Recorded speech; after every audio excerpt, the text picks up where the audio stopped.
Welcome to the Virtual Strategic Solutions Virtual Reality Simulation System. Accessing Legacy Dataset. Files loaded. Simulation ready.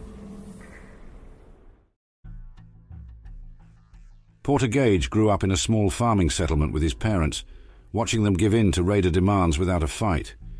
At the age of 12, he ran away from home during a raid to avoid following in his parents' footsteps. The next few years, Gage survived by taking odd jobs, doing what he could to earn caps.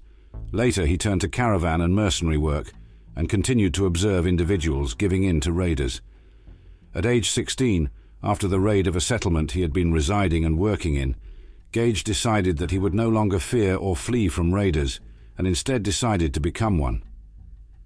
With this thought, Gage left the mercenary life behind. The first gang Gage joined was a decent size and had a lot of strength, but wasn't using it wisely. Being young and naive, he attempted to suggest different ways the gang could be improved and streamlined. Eventually, he was approached by his gang's leader, Connor the Harvester, a name Gage thought was laughable. Much to Gage's surprise, Connor listened to and executed Gage's idea.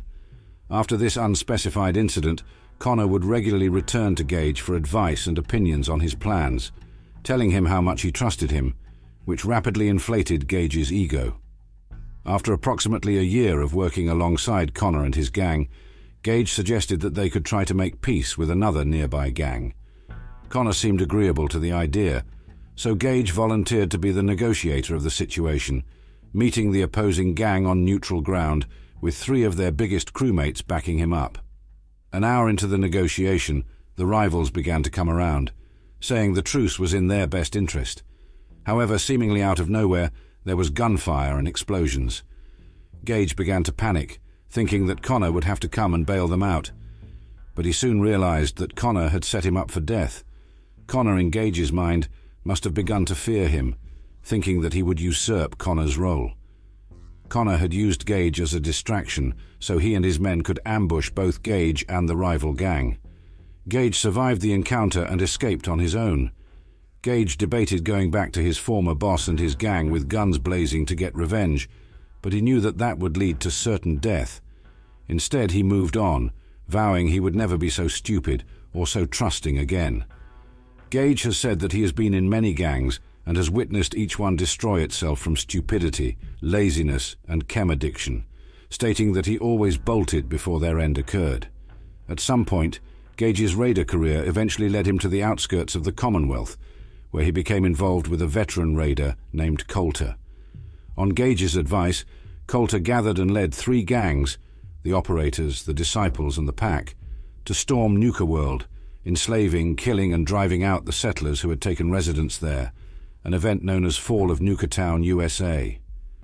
Afterward, Gage continued to serve as an advisor and right-hand man to Coulter, who had been dubbed Nuka-World's overboss. However, Gage and the gangs soon became dissatisfied with their leader's complacency and incompetence and began plotting to replace him. Their chance came when the sole survivor made their way through the gauntlet. Gage is the only Fallout 4 companion who will sell to the sole survivor. However, this is limited, as he will only sell in Nukatown. Gage will not enter the Bridge of the Pridwin during Elder Maxon's speech. This refusal is also shared with Strong. If Gage is carrying any items for the sole survivor when they choose to look at the wares he has for sale, he will offer them up for sale in addition to his normal inventory, making it possible to buy them by accident. Attacking any of the Nuka-World raiders and turning them against the player character will also cause Gage to be removed as a companion and become hostile. If one kills Overboss Coulter without using the Thirst Zapper, he will still talk to them as if they did. One of his lines of dialogue refers to Mirelurks as mud crabs, a creature from Bethesda's The Elder Scrolls series. Unlike other companions, if one selects Best Friends or Thank You during his max affinity speech check, Gage will not offer another opportunity to select Romance at a later date. When Gage is dismissed, he can only be sent to raider outposts secured for one of the raider gangs. If no raider outpost exists, he will automatically return to Nukatown.